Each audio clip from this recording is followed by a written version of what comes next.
Nuestro proceso de crecimiento, decía C.S. Lewis, debe valorarse por lo que ganamos, no por lo que perdemos. Y en ese sentido,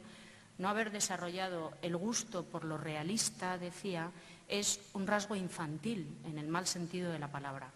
Y precisamente para no perder esa referencia a la realidad y para plantear propuestas de futuro, yo voy a tratar en esta intervención, que va a ser breve, de describir lo que a mi juicio son esas dos herramientas de la persona que se califica como una verdadera maestra, evitando en todo caso, desde luego, la queja de Hamlet, maldición y pesar por haber venido a este mundo con la misión de arreglarlo. Me encantaría poder arreglarlo en media hora, pero sin ánimo de recurrir a soluciones fáciles, me gustaría analizar cómo se puede articular el trabajo de las personas profesionales de la educación en un momento en el que la educación y el sistema educativo están en crisis. Y en ese sentido me parece que hay que tener en cuenta dos referencias. La primera es la educación de la propia persona que ha decidido optar profesionalmente por el trabajo educativo y, en segundo lugar, cómo se proyecta esa educación en el trabajo que esa persona hace con respecto al resto de la sociedad. En primer lugar, me parece que la primera de las manifestaciones que vuestra formación y perfil profesional lleva consigo es la responsabilidad en la propia educación, entendiendo el término, como fue planteado por Strauss, como educación liberal, considerando que el término educación liberal no se identifica con un calificativo de carácter político, aunque es sabido que Leo Strauss venía de la ciencia política, sino que la educación liberal se entiende como la educación en y para la cultura, asumiendo que la cultura es el cultivo de la mente y que, por tanto, resulta incompatible con una educación cosificada que a lo que se reduce es a la transmisión de información. Y en ese sentido, el argumento principal de Strauss es que la educación liberal es la liberación de la vulgaridad, es decir, una educación que lleva, en definitiva, a la recuperación de la verdad acerca de cada persona y del entorno en el que esa persona vive. Y eso requiere una formación, primero, en los verdaderos maestros, en lo que la tradición y los clásicos nos han enseñado, y quisiera además subrayar que no estoy apelando a la referencia histórica en una especie de aspiración nostálgica, ¿no?, de que cualquier tiempo pasado fue mejor, sino más bien al contrario. Entiendo que del pasado hay que aceptar y asumir y difundir aquello que facilita el conocimiento de la propia verdad personal y que ilumina el ejercicio de la libertad. La característica más propia de la persona, en cuanto tal, es su capacidad de mirar el mundo y de conocerlo con sus propios ojos.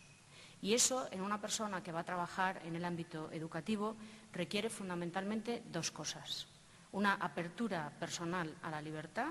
y una apertura al diálogo, que es la condición indispensable para comprender a la otra persona y situarse en las necesidades que pueda plantear. Con respecto a la capacidad de libertad, claro, la cuestión básica y primaria es en qué consiste esa libertad. Y se podría decir que hay ríos de tinta desde el punto de vista teórico y desde el punto de vista del debate práctico sobre lo que significa la libertad. Pero me voy a permitir utilizar a Hannah Arendt, que desde el punto de vista político plantea, de la ciencia política, plantea cómo se puede articular esa referencia a la libertad en la sociedad en la que estamos viviendo. Históricamente, la libertad, dice Arendt, es la razón de ser de la política, asumiendo que me estoy refiriendo a la libertad de acción, que se diferencia clarísimamente de la libertad interior, que es ese espacio interno en el que cada ser humano puede mantener su propia frontera. Y, sin embargo, nos podemos inclinar a pensar que la libertad empieza precisamente donde termina la política, entre otras cosas porque la experiencia a veces confirma que la libertad desaparecería allí donde las consideraciones políticas se imponen sobre todo lo demás. La política se podría entender como un arte, el arte de lo posible, se ha dicho, pero me parece un error importante y bastante frecuente condicionar el ejercicio de esa libertad individual al entorno político, social o a la cultura dominante. El ejercicio de la libertad individual implica la capacidad de la voluntad de cada persona y, consecuentemente, la voluntad, aun estando condicionada por el entorno en el que se ejercita, tiene como presupuesto el conocimiento, que implica la posibilidad de analizar, de calificar y de juzgar individualmente. Y en ese sentido, la referencia a los hechos históricos confirma que una libertad ejercitada al margen de los apoyos o de las críticas de la sociedad en la que se vive, puede cambiar la sociedad. Me parece que es bastante ilustrativo todo el proceso de cambio que se ha vivido en la Europa del Este, sobre todo después de la caída del muro de Berlín en noviembre del año 1989, y especialísimamente si se analiza todo el proceso de la llamada revolución de terciopelo, especialmente en la República Checa, donde el cambio político y la recuperación de la libertad individual, al margen de que el sistema a una persona le pueda gustar más o menos, la recuperación de la libertad individual fue posible precisamente gracias a un grupo de intelectuales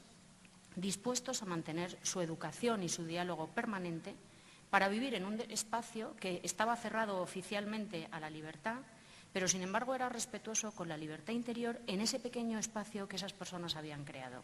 Y ese ha sido precisamente el detonante del cambio pacífico que se ha vivido en esa sociedad para recuperar una libertad que además se ha argumentado que hay que articular teniendo en cuenta que para que los errores desaparezcan no se trata solamente de dar respuesta a los síntomas, sino a las causas que los han causado.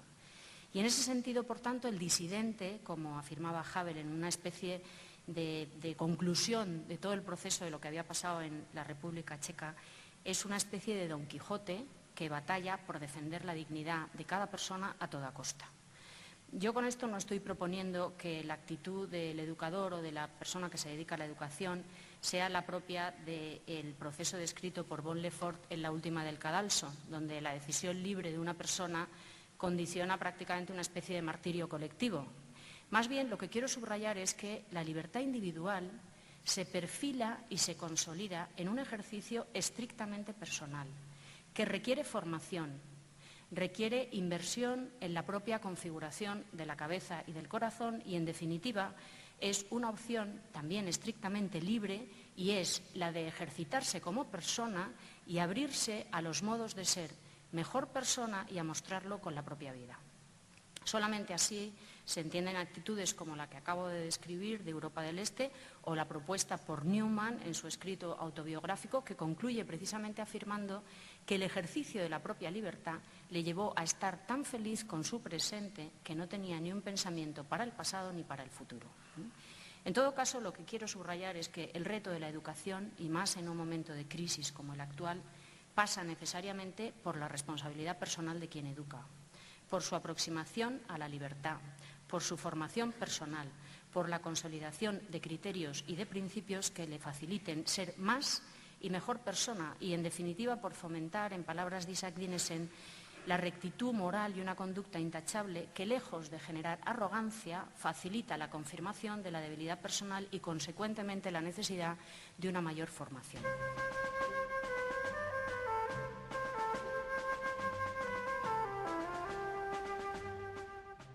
Laura Aguirre Blanco, Gloria Arias Fernández, Irene Arroyo García, Eulalia Azor Muñoz, Virginia Calvo Espinosa.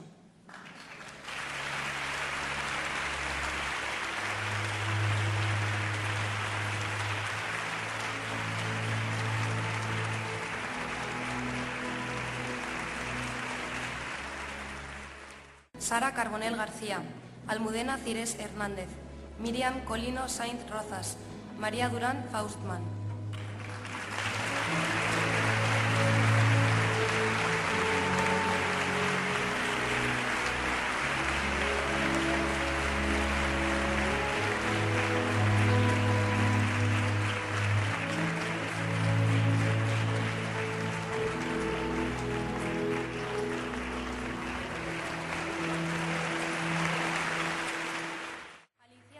Martínez, Teresa Fernández Alonso de Velasco, Esther García Saló, María del Rocío de la Aza Gallardo, María Paz Iparraguirre Páez.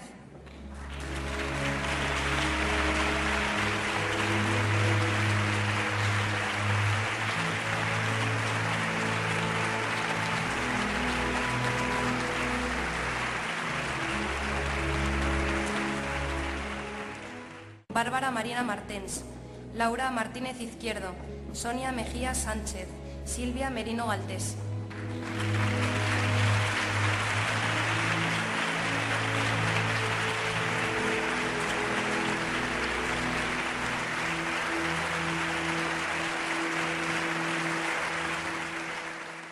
María Antonia Petra Lucía, Marta Prats Chacón, Cristina Sánchez Cons, Sonsoles Sanchís García.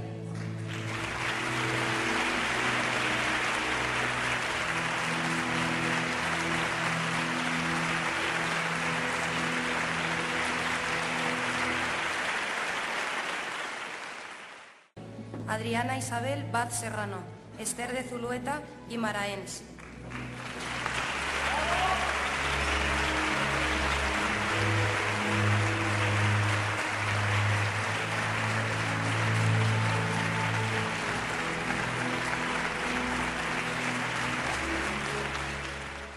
Aurora Amedei Ramírez,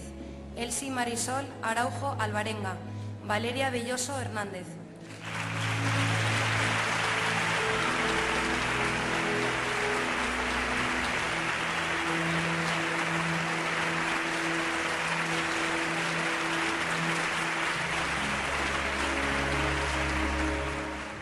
Loreto García Quirós Banús, María Salomé González Merino.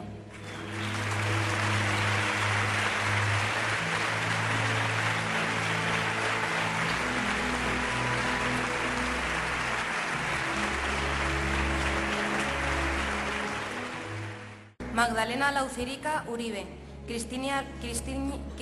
López de Oña, Mercedes Martín del Barrio, María Moral García, Carmen Lorena Pacheco Mena.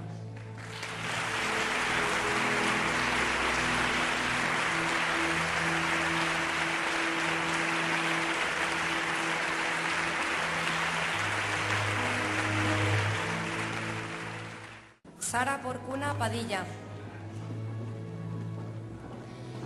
Marta Ros Cabezas, Débora Shack Lobato, Carla Torres Zabuenca, Almudena Valdivieso Andrés.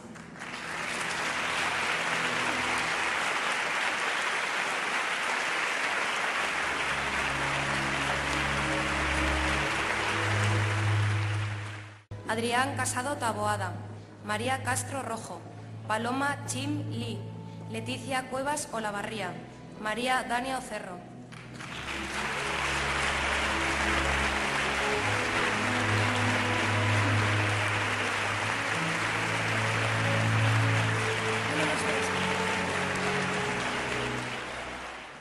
María Hernández López Quesada, María Ángeles Jiménez Argüelles, Fernando Larrocha Ayué, María Paz Lavilla Olleros.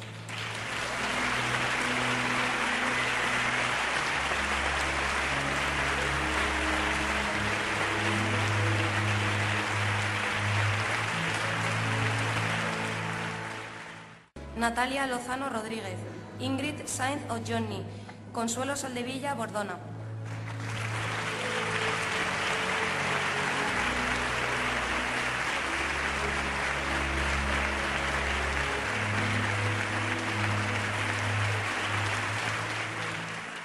Paloma Castio Cañas, Carlos Jiménez Fernández, José Manuel Juez Fernández, Javier Marín Asensio.